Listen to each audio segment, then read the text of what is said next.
Hello friends, आज हम BEd first year paper third learning and teaching यानी अधिगम और शिक्षण विषय में असाइनमेंट बनाएंगे, जिसमें 2 असाइनमेंट बनाने हैं। पहला असाइनमेंट हम साइकोलॉजिकल टेस्ट, जिसमें बुद्धि परीक्षण और पर्सनालिटी टेस्ट यानी 2 टेस्ट हम इसमें करेंगे।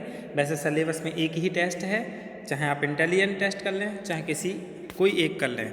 दूसरा असाइनमेंट हमारा संज्ञानात्मक विशेषताओं के आधार पर शिक्षार्थी प्रोफाइल तैयार करना यानी preparation of learner profile based on cognitive characteristics, यानी इस पर हमें असाइनमेंट बनाना है। तो आज हम इस टॉपिक पर असाइनमेंट बनाएंगे, संज्ञानात्मक विशेषताओं के आधार पर शिक्षार्थी प्रोफाइल तैयार करना, जिसमें सबसे पहले हम शिक्षार्थी प्रोफाइल के बारे में जानेंगे, फिर संज्ञान के बारे में जानेंगे, फिर संज्ञानात्मक विशेषताओं के बारे में जानेंगे। तो सबसे पहले हम क्या है जो वर्ड्स हैं उनके बारे में जान लेंगे।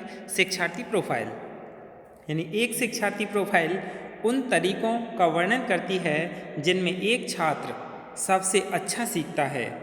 शिक्षार्थी की प्रोफाइल उसकी वर्तमान स्थिति का ज्ञान कराती है तथा उनकी प्रगति में उत्पन्न हो रही बाधाओं व समस्याओं का ज्ञान कराती है, जिससे आवश्यकतानुसार निर्देश, उपचारात्मक शिक्षण एवं प्रतिपुष्टि यानी फीडबैक को प्रदान करने में दिशा निर्देश मिल सके या दिशा निर्देश मिलते हैं।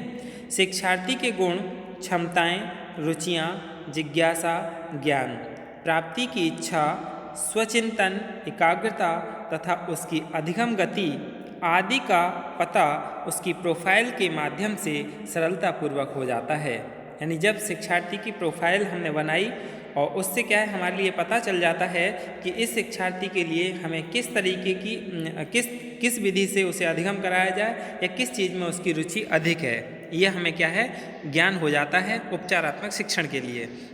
इसके बाद हम संज्ञान का अर्थ जान लें, मीनिंग ऑफ कॉग्निशन। संज्ञान वह मानसिक क्रिया या प्रक्रिया है जिसके द्वारा ज्ञानार्जन होता है, जिसमें ज्ञान या जानकारी, प्रत्यक्षीकरण, अंतःप्रज्ञा और तर्क आदि क्या है ये सब चीज़ इसमें सम्मिलित हैं। संज्ञान आप ऐसे समझ सकते हैं, मान लो समाज में कोई एक ऐसी घटना घटी, कोई ऐसी सामाजिक परिस्थिति है जिसका हमें प्रत्यक्षीकरण कराना है, तो हमने एक व्यक्ति को भेजा, वो उस चीज़ के लिए अपने मानसिक प्रक्रिया के द्वारा प्रत्यक्षीकरण करेगा, फिर दूसरे व्यक्ति को भेजें, वह अपनी मानसिक प्रक्रिया के द्वारा प्रत्यक्षीकरण करेगा। तो दोनों या 3 या जितने भी लोगों को हम भेजेंगे उन सब की क्या है मानसिक प्रक्रिया के कारण उसमें प्रत्यक्षीकरण जो होगा वो अलग तरीके से ही करके लेके आएंगे। तो किसके कारण ये भिन्नता आई? संज्ञान यानी मानसिक प्रक्रिया के द्वारा इनमें अंतर आया। कॉग्निशन शब्द की उत्पत्ति लैटिन भाषा की कॉग्नोशियर शब्द से हुई है, जिसका अर्थ है जानना या ज्ञान, गेटिंग टू नो और नॉलेज। संज्ञान सभी मानसिक योग्यताओं का समूह है और ज्ञान से संबंधित क्रिया करता है। संज्ञान क्या है? हमारी जो मानसिक योग्यताएं हैं उन सभी का समूह है जो कि ज्ञान से संबंधित क्या कराता है, हमारी क्रियाएं कराता है, जैसे अवधान यानी अटेंशन, स्मृति और कार्य स्मृति। अवधान मतलब जैसे हम किसी चीज़ को गए तो उसे सावधानी से देखते हैं, ध्यान करते हैं कि क्या है कैसे है। फिर स्मृति और कार्य स्मृति, फिर हम अपनी स्मृति में ले जाते हैं, फिर जो वर्किंग मेमोरी है उसका कार्य करते हैं। फिर उसके बाद निर्णय और मूल्यांकन यानी जजमेंट एंड इवैल्यूएशन। निर्णय लेने की क्षमता बहुत कम लोगों के पास होती है और उसका मूल्यांकन करना भी। तो निर्णय और मूल्यांकन करना, तर्क और गणना, समस्या समाधान और निर्णय यानी problem solving and decision making, अवबोध एवं भाषा निर्माण, ये सभी क्या हैं इसके मानसिक योग्यताएं हैं। ऑक्सफोर्ड डिक्शनरी के अनुसार संज्ञान की क्या परिभाषा दी है कि विचार, अनुभव और इंद्रियों के माध्यम से ज्ञान अर्जित करने और अवबोध यानी अंडरस्टैंड की मानसिक क्रिया या प्रक्रियाएं हैं। The mental action of process of acquiring knowledge and understanding through thought, experience and the senses। तो दूसरी परिभाषा है वेबस्टर शब्दकोश के अनुसार जानकारी, ज्ञान और प्रत्यक्षीकरण की क्रिया संज्ञान है। यानी किसी भी चीज़ की आप जानकारी ले रहे हैं, उसमें ज्ञान ले रहे हैं और उसका प्रत्यक्षीकरण कर रहे हैं, परसेप्शन कर रहे हैं, तो ये क्रिया क्या कहलाएगी? संज्ञान कहलाती है। Cognition is the act of knowing, knowledge and perception. बाह्य पर्यावरण में उपस्थित विभिन्न उद्दीपकों के स्वरूपों का ज्ञानात्मक बोध कराने वाली संपूर्ण मानसिक प्रक्रिया या प्रक्रिया को संज्ञान कहा जाता है। संज्ञान के निर्धारक तत्व जान लेते हैं हम। क्या हैं संज्ञान के निर्धारक तत्व? यानी डिटर्मिनेंट्स ऑफ कॉग्निशन। पहला क्या है? भौतिक एवं सामाजिक पर्यावरण। दूसरा क्या है? आवश्यकता एवं लक्ष्य। और तीसरा क्या है? पूर्व अनुभव, नहीं, शारीरिक संरचना यानी फिजिक को। फिर क्या है? पूर्व अनुभव यानी प्री एक्सपीरियंस। तो ये क्या है? हमारे संज्ञान के निर्धारक तत्व हैं। अब इसके बाद हम संज्ञान की विशेषताएं जान लेते हैं। संज्ञान की क्या विशेषताएं हैं? संज्ञान एक मानसिक प्रक्रिया है जिसके माध्यम से कोई व्यक्ति जानकारी को प्राप्त करता है, समस्या को हल निकालता है, चिंता एवं तर्क करता है, दो वस्तुओं के बीच विभेद करता है, संकल्पना को याद करता है और संज्ञान के आधार पर हम दूसरों के संबंध में प्राप्त सूचनाओं की व्याख्या करते हैं। यानी जो भी हमें दूसरे के बारे में सूचना मिलती है उसके बारे में हम क्या करते हैं? व्याख्या करते हैं।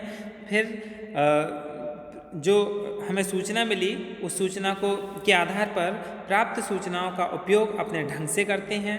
सूचना अतिभार यानी इंफॉर्मेशन ओवरलोड। सूचना अतिभार भी जैसे व्यक्ति अपने सामाजिक जीवन में प्रतिदिन अनेक लोगों से मिलता है, उनके साथ अंतःक्रिया करता है, जिसके परिणाम स्वरूप इतने सारे अधिगम अनुभव, स्मृतियाँ और संवेदनाएं एकत्रित हो जाती हैं कि जिन्हें एक समय में मन में समाहित करना संभव नहीं होता। तो फिर क्या करता है व्यक्ति? जब व्यक्ति घर से बाहर निकलता है तो उसे बहुत सारी सूचनाएं मिलती हैं, बहुत सारे लोगों के बीच मिलता है, तो उन सभी सूचनाओं को क्या करता है? काट छाँट करता है। यानी जो अच्छी अच्छी बातें होती हैं उन्हें अपने मस्तिष्क के बड़े भाग में एकत्रित कर लेता है। सूचना अधिभार। और क्या है? व्यक्ति जब एक बार किसी विचार या विश्वास को अपने संज्ञान में स्थापित कर लेता है तो वह उसका परित्याग करने का कम ही इच्छुक होता है। यानी जैसे कोई व्यक्ति है और वह इस चीज़ के लिए क्या है? अपने दिमाग में बिठा ले कोई भी बात, तो उसे छोड़ने के लिए बहुत कम इच्छुक होता है। इसलिए क्या कहते हैं? जो पहली बार में दिमाग में बैठ जाए वह व्यक्ति के बैठ ही जाती है। अब संज्ञानात्मक संगठन के निर्धारक क्या हैं? यानी डिटर्मिनेंट्स ऑफ कॉग्निटिव ऑर्गेनाइजेशन। ये दो हैं, उद्दीपक संबंधी कारक और व्यक्ति संबंधी कारक। संज्ञानात्मक संगठन का मतलब क्या है? कि बाह्य जगत या परिवेश में एक ही समय में व्यक्ति के सामने बहुत सारे उद्दीपक आते हैं और इन समस्त उद्दीपकों के प्रति वह प्रतिक्रिया नहीं कर पाता है, क्योंकि उसके सामने बहुत सारी घटनाएं घटित होती हैं सोशल मीडिया पर और वैसे तरह तरह की बातें मिलती हैं, उनके प्रति क्या है? वो प्रतिक्रिया नहीं कर पाता। विभिन्न उद्दीपकों में से केवल कुछ उद्दीपकों को चयन करने की ओर क्या होता है? वो उन्मुख हो जाता है। तो ये चयन करना किसी भी उद्दीपक को, तो वो क्या कहलाता है? उसका संज्ञानात्मक संगठन कहलाता है। ये दो प्रकार का है, उद्दीपक संबंधी और व्यक्ति संबंधी। उद्दीपक संबंधी यानी फैक्टर्स रिलेटिंग स्टिमुलस। एक तो आवृत्ति है, क्योंकि जब व्यक्ति के सामने बार बार कोई चीज़ आए तो उसको एक बार ज़रूर सोचेगा कि ये क्या है। जैसे टीवी पर एडवर्टाइज आना या जो प्रचारक हैं, विज्ञापन करता हैं, वो अपने विषय को बार बार व्यक्ति के सम्मुख क्या प्रस्तुत करते हैं और दोहराते हैं। तो ये सब क्या है? हमारे दिमाग में एक न एक बार तो ज़रूर बैठ ही जाएगी, तो उसका हम संज्ञान लेते हैं। तीव्रता यानी इंटेंसिटी। कोई भी चीज़ जैसे मंद ध्वनि, मंद गति अपेक्षा क्या है? किसको ज़्यादा हम पसंद करते हैं? तीव्र प्रकाश, तीव्र ध्वनि, उसकी ओर हम ज़्यादा आकर्षित होते हैं और फिर उसकी ओर हम क्या है? संज्ञान के लिए चुनते हैं। फिर क्या है? विरोध यानी कंट्रास्ट। कोई भी चीज़, कंट्रास्ट का मतलब है कि जैसे लड़कियों की कॉलेज में कोई लड़के को देख लेना, या किसी वयस्क लोगों की मीटिंग में कोई बच्चा चला जाए, या जो क्या कहते हैं नीग्रो या अंग्रेज हैं उनके बीच में कोई नया विरोधाभासी आ जाए, तो ये क्या है, हम इन सब चीज़ों को क्या है, प्रत्यक्षीकरण सहज हो जाता है, इसकी ओर हम जल्दी आकर्षित हो जाते हैं। फिर क्या है, संख्याएँ यानी नंबर्स। नंबर्स मतलब जिस चीज़ की जितनी ज़्यादा संख्या होगी उसकी ओर हम क्या है, ज़्यादा प्रत्यक्षीकरण करने लगते हैं। जैसे भीड़, जुलूस, हम रास्ते में जा रहे हैं, एक जगह ज़्यादा लोग इकट्ठे हो गए, लोगों की ज़्यादा संख्या एक जगह एकत्रित हो गई, तो हम भी क्या, उत्सुकता बस उस ओर ज़रूर देखने के लिए जाएंगे, और जब हमारी इच्छा पूरी हो जाएगी देख कर कि यहाँ क्या हुआ, फिर हम वापस आ जाते हैं। तो ये संख्याएँ भी उसकी ओर आकर्षित करती हैं। गति यानी किसी कार्य को करने की कितनी गति है, जैसे कोई भी लेक्चर दे रहा है या कोई चलचित्र है, उसकी गति के आधार पर भी क्या है, लोग उसकी ओर जल्दी, उद्दीपक संबंधी कारक भी क्या है, व्यक्ति को संज्ञान की ओर आकर्षित होते हैं। फिर क्या है, व्यक्ति संबंधी कारक, ये व्यक्ति की पर्सनली समस्याएं होती हैं। बोध विस्तार, चयनात्मक संवेदनशीलता यानी किस चीज़ को वो चयन कर रहा है, चयनात्मक प्रकृति यानी उसकी कैसी प्रकृति है, किस चीज़ को पसंद करता है, नवीन सूचना, नई सूचना की ओर जल्दी व्यक्ति तत्पर रहता है जानने के लिए। बाधाएं भी, बहुविविधता और समस्वरता, अंतः संबंधता, व्यक्ति का बौद्धिक स्तर, संदिग्धता, विषमता, असंगति और व्यक्ति की अवरुद्ध मानसिकता, ये सभी क्या हैं, व्यक्ति संबंधी कारक हैं। ये व्यक्ति की अपनी पर्सनली समस्याएं हैं। अब इसके बाद हम अधिगम कर्ता प्रोफाइल जो हमारा असाइनमेंट है, जैसे लर्नर्स प्रोफाइल में क्या है, नेम ऑफ लर्नर, इसमें हम बच्चे का नाम लिख लेंगे। क्लास ऑफ लर्नर, इसमें बच्चे की क्लास लिख लेंगे जिसके ऊपर हम क्या है, इसे कर रहे हैं प्रयोग। स्कूल ऑफ लर्नर यानी किस स्कूल में पढ़ता है। जेंडर यानी उसका मेल है फीमेल है, एज लिख लेंगे इसमें। और फिर हम फिजिकल हेल्थ यानी उसकी गुड है, नॉर्मल है, एवरेज है, ये सब लिख लेते हैं। मेंटल हेल्थ और इंटेलिजेंस, इतना करने के बाद हम क्या, संज्ञानात्मक विशेषताएं यानी कॉग्निटिव कैरेक्टरिस्टिक्स, जिनके ऊपर क्या है हम अध्ययन कर रहे हैं। जैसे मेमोरी है, तो आप चाहें तो इन सभी विशेषताएं जो हैं इनके बारे में एक एक दो लाइन अलग से लिख सकते हैं, यदि आप बड़ा कोई असाइनमेंट करना चाहें तो। दूसरा क्या, प्रोसेसिंग यानी कैसी है, गुड है। Logical reasoning, mobility, perception, attention, understanding, और क्या है, नॉलेज, प्रॉब्लम सॉल्विंग और रिमेंबर। इस तरह से क्या है हम बच्चे की प्रोफाइल तैयार करते हैं।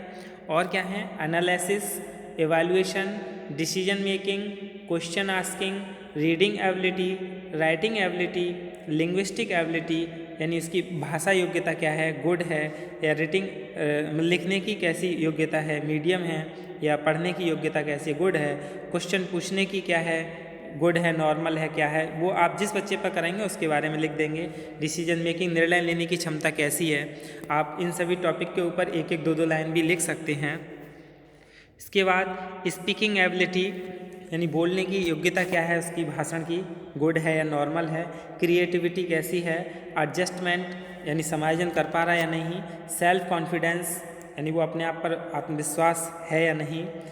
इमोशनल एबिलिटी, सोशियो एबिलिटी यानी सामाजिक योग्यता। परसिस्टेंस यानी अटलता, अपनी बात पर अटल रहता है या नहीं।